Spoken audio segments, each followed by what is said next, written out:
श्याम बाबू doctor के पैर पकड़कर गिड़गिड़ा रहे थे। उनका 2 साल का बेटा बहुत बीमार था।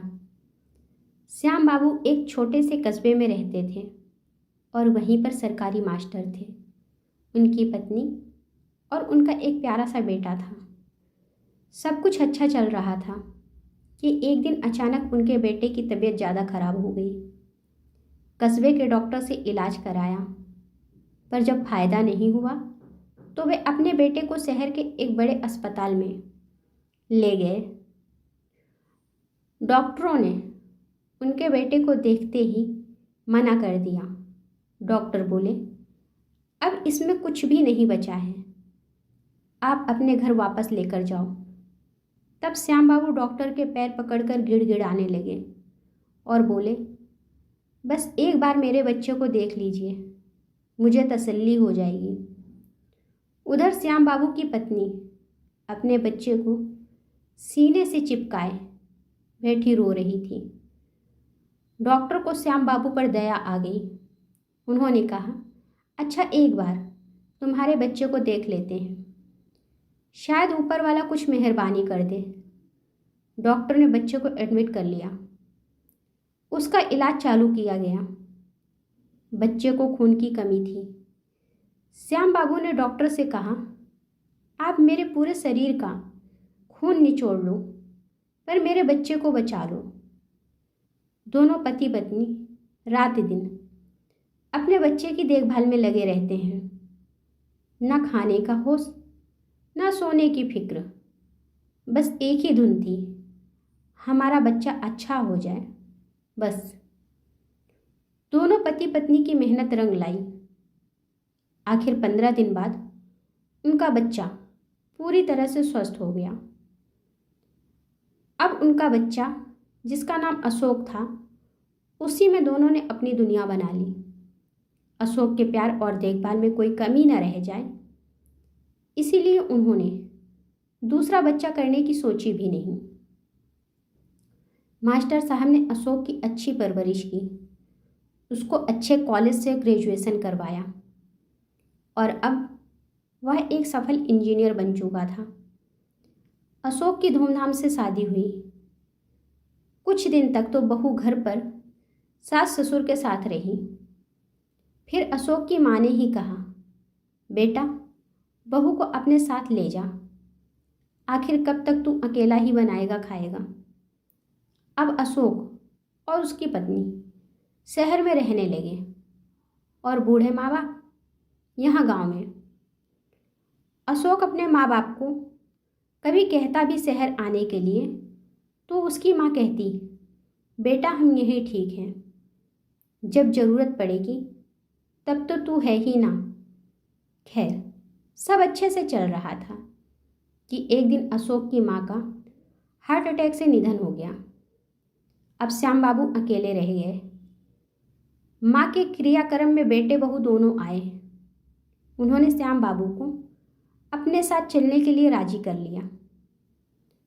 अब पत्नी के अंतिम संस्कार व 13वीं के बाद रिटायर्ड श्याम बाबू गांव छोड़कर दिल्ली में अपने पुत्र अशोक के बड़े से मकान में आए हुए हैं। अशोक बहुत मनुहार के बाद यहाँ ला पाया है। यद्यपि वह पहले भी कई बार प्रयास कर चुका था, किंतु अम्मा ही बाबूजी को यह कहकर रोक देती थी कि कहाँ वहाँ बेटे बहू की ज़िंदगी में दखल देने चलेंगे, यही ठीक है, सारी ज़िंदगी यहीं गुजरी है और जो थोड़ी सी बची है उसे भी यहीं रहकर काट लेंगे, ठीक है ना। श्याम बाबू का मन हमेशा आने को कहता, लेकिन पत्नी के ऐसा कहने से उनकी इच्छा मर जाती और वो कभी बेटे के पास नहीं आ पाए। पर इस बार कोई साक्षात अवरोध नहीं था और पत्नी की स्मृतियों के साथ उस घर में रहने की हिम्मत नहीं बची थी, क्योंकि हर पल उन्हें अपनी पत्नी की याद आती थी। वहाँ अकेले पत्नी के बिना रहना मुश्किल था। घर काट खाने को दौड़ता था। पत्नी थी तो एहसास नहीं होता था, लेकिन अब श्याम बाबू को पत्नी की यादों के सहारे रहना बड़ा मुश्किल था। अब बेटे के स्नेह को देखकर अपने आप को आने से रोक नहीं पाए और इसीलिए अब श्याम बाबू दिल्ली आ गए। अशोक एक बड़ी मल्टीनेशनल कंपनी में इंजीनियर है। उसने आलीशान घर व गाड़ी ले रखी है। सुख सुविधा की हर चीज़ घर में है। घर में घुसते ही श्याम बाबू ठिठक कर रुक गए। गुदगुदे मैट पर पैर रखे ही नहीं जा रहे थे उनके। दरवाजे पर उन्हें रुका देखकर अशोक बोला, आइए बाबूजी, अंदर आइए। वहाँ क्यों रुक गए? बेटा, मेरे गंदे पैरों से यह कालीन गंदी तो नहीं हो जाएगी? बाबूजी, आप उसकी चिंता ना करें। आइए, यहाँ सोफे पर बैठ जाइए।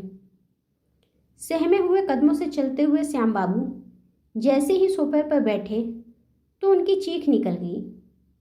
अरे रे, मर गया रे। उनके बैठते ही नरम और गुदगुदा सोफा की गद्दी अंदर तक धंस गई। इससे श्याम बाबू एकदम से चीख पड़े थे, क्योंकि ये सब उनके लिए नया था। उन्होंने कभी ऐसी चीज़ें देखी नहीं थी। श्याम बाबू बहुत खुश थे। चाय नाश्ता करने के बाद अशोक ने श्याम बाबू से कहा, बाबूजी, आइए आपको घर दिखा दें अपना। जरूर बेटा, चलो। बाबूजी, यह है लॉबी, जहाँ हम लोग चाय पी रहे थे। यहाँ पर कोई भी मेहमान आता है तो चाय नाश्ता और गपशप होती है। यह डाइनिंग हॉल है, यहाँ पर हम लोग खाना खाते हैं। बाबूजी, यह रसोई है और इसी से जुड़ा हुआ यह भंडार घर है। यहाँ रसोई से संबंधित सामग्री रखी जाती है। यह बच्चों का कमरा है। तो बच्चे क्या अपने माँ बाप के साथ नहीं रहते? बाबूजी, यह शहर है और शहरों में दिल्ली शहर है। यहाँ बच्चे को जन्म देने से ही अकेले सोने की आदत डालनी पड़ती है। माँ तो बस समय समय पर उसे दूध पिला देती है और उसके शेष कार्य आया आकर कर जाती। माँ से कोई मतलब नहीं होता, सब कुछ आया ही करती है। ये सुनकर श्याम बाबू को बड़ा आश्चर्य हुआ कि बेटा यहाँ आकर अपना कल्चर भूल गया, एकदम शहर का होकर रह गया। थोड़ा ठहर कर अशोक ने आगे कहा, बाबूजी, यह आपकी बहू और मेरे सोने का कमरा है और इस कोने में यह गेस्ट रूम है। कोई मेहमान आ जाए तो यहीं ठहरता है। यह छोटा सा कमरा पेट्स के लिए है। कभी कोई जानवर, कुत्ता आदि पाला गया तो उसके लिए व्यवस्था कर रखी है। सब कुछ देख श्याम बाबू बड़े खुश थे। सीढ़ियाँ चढ़कर ऊपर पहुँचे। अशोक ने लंबी चौड़ी छत के एक कोने में बने एक टीन की छत वाले कमरे को खोलकर दिखाते हुए कहा, बाबूजी, यह है घर का कबाड़ खाना। घर की सब टूटी फूटी और बेकार की वस्तुएं यहीं पर एकत्र कर दी जाती हैं और दिवाली होली पर इसकी सफाई कर दी जाती है। ऊपर ही यह एक बाथरूम और टॉयलेट भी बना हुआ है। श्याम बाबू ने देखा कि इसी कबाड़खाने के अंदर एक फोल्डिंग पर चारपाई पर बिस्तर लगा हुआ है और उसी पर उनका झोला रखा हुआ है। श्याम बाबू ने पलटकर बेटे की तरफ देखा, किंतु वह नीचे जा चुका था। श्याम बाबू चारपाई में बैठकर सोचने लगे कि कैसा यह मकान है जहाँ भविष्य में पाने जाने वाले पशु के लिए कमरे की व्यवस्था कर लिया जाता है, किंतु बूढ़े माँ बाप के लिए नहीं। इनके लिए तो कबाड़ का कमरा ही उचित आवास मान लिया गया है। नहीं, अभी मैं कबाड़ नहीं हुआ हूँ, श्याम बाबू ने सोचा। अशोक की माँ की सोच बिल्कुल सही थी। मुझे यहाँ नहीं आना चाहिए था। श्याम बाबू ने जैसे तैसे तो रात काट ली, पर अगली सुबह जब अशोक अपने पिता के लिए चाय लेकर ऊपर गया तो कक्ष को खाली पाया। बाबूजी का झोला भी नहीं था। उसने टॉयलेट व बाथरूम में भी देख लिया, किंतु बाबूजी वहाँ भी नहीं थे। वह झट से उतरकर नीचे आया तो पाया कि मेन गेट खुला हुआ है। उधर श्याम बाबू टिकट लेकर गांव वापसी के लिए सवेरे वाली गाड़ी में बैठ चुके थे। उन्होंने कुर्ते की जेब में हाथ डालकर देखा कि उनके अपने घर की चाबी मौजूद थी। उन्होंने उसे कसकर मुट्ठी में पकड़ लिया। चलती हुई गाड़ी में उनके चेहरे को छू रही हवा उनके इस निर्णय को और मजबूत बना रही थी। अभी इतने गिरे दिन नहीं आए कि वो कबाड़ बन जाएं, और उन्होंने मन ही मन एक और फैसला किया। घर पहुंचकर उन्होंने अपने घर को एक नया रूप देना शुरू किया और घर की जगह उन्होंने उसे वृद्धा आश्रम बनाया और उसका नाम रखा बूढ़ा कबाड़ खाना। और उन्होंने अपने अंतिम समय में अपने बेटे को संदेश भिजवाया कि जब तुम मेरी जगह पर आ जाना और तुम भी कबाड़ हो जाना, तब तुम्हारे बाप ने तुम्हारे लिए भी बूढ़े कबाड़ खाने में जगह रखी है, जिसमें तुम आकर आराम से रह सकते हो। आज अशोक को अपनी गलती का एहसास हो रहा था, पर अब कोई फायदा नहीं था, क्योंकि बाबूजी सदा के लिए यह दुनिया को छोड़कर चले गए थे। श्याम बाबू क्या सोचकर आए थे और यहाँ उनको क्या मिला?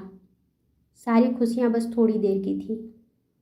श्याम बाबू ने सोचा, अपने दम से दम है। हमें खुद को ऐसा बनाना चाहिए कि हमें किसी के सहारे की ज़रूरत ना पड़े, क्योंकि बुढ़ापे में बेटों के घर में माँ बाप के लिए जगह नहीं होती। इसीलिए उन्होंने बनाया बूढ़ा कबाड़ खाना। क्या श्याम बाबू ने अपने बच्चे को बचाने के लिए जो त्याग और परिश्रम किया, इसी दिन को देखने के लिए किया? मेरे ख्याल से तो बिल्कुल नहीं। कभी सोचा है, जैसे बुढ़ापे में हम माँ बाप को छोड़ देते हैं, अगर बचपन में वह हमको वैसे ही छोड़ दे तो हमारी ज़िंदगी का क्या होगा? माँ बाप हैं वो, पता नहीं आपको बड़ा करने के लिए कितनी तकलीफ़ें सही होंगी। बीवी बच्चे आपका परिवार हैं, पर माँ बाप आपकी पहचान है। क्यों भूल जाते हो कि सबसे पहले आपका परिवार आपके माँ बाप होते हैं, और बाद में शादी के बाद ही बीवी बच्चे आपका परिवार बनते हैं। माँ बाप की दुनिया आप में बसती है और आपकी दुनिया आपकी बीवी और बच्चों में। तो क्यों ना माँ बाप और बीवी बच्चों को मिलाकर एक खूबसूरत सी प्यार भरी दुनिया बना दी जाए। अगर कहानी अच्छी लगी हो तो लाइक करें और मेरे चैनल को सब्सक्राइब करें। धन्यवाद।